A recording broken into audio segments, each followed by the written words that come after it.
darbai, mes turėsim, reiškia, sudaryta jau yra komisija, bet jinai turi priimti kažkokius konkrečius sprendimus, tada po 2 metų atsiskaityti, ar jau tie sprendimai yra adekvatus ir ar turi poveikį ir taip toliau, reiškia, čia tokia kontrolė. Ar tai yra daugiau tokie biurokratiniai, tarpžinybiniai dalykai, ar iš tikrųjų mums kyla grėsmė patekti jau į tą kitą žiauresnį sąrašą?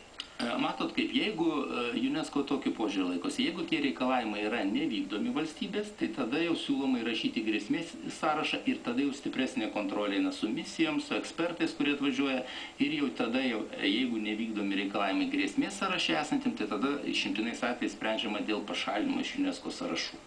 Tai šiuo atveju, jeigu valstybė nevykdys, yra galimybė, kad gali atsirasti ir grėsmės sąrašuose. Tiesiog mes turime vykdyti tuos reikalavimus. Ir tie reikalavimai nėra kažkokie iš piršto laužti, jie yra racionalūs ir paprasti.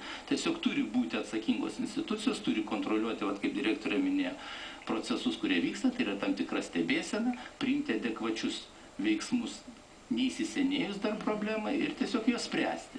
Tai šiuo atveju valstybei mūsų yra priekaištas dėl tos komisijos dar neveikimų. Bet jeigu kalbėti apie, trumpai dar priminsiu apie UNESCO šių metų sesiją, tai Kuršių nerijai pastabų žymiai daugiau negu Vilniuje, jeigu galima būtų palyginti. Ten pavojų yra daugiau į žiūrima. Galbūt tada, pone Deguti, kadangi jūs ir buvo toj sesijoje, truputėlį ir apie Kuršių neriją dabar pakalbėkim, turbūt nesustokim vien tik tai ties Vilniumi, nes tai yra dar vienas labai aktualus karštas paveldo taškas, taip turbūt galima pasakyti. Taip, ko gero, tai yra karštas taškas ir yra labai svarbus Lietuvai.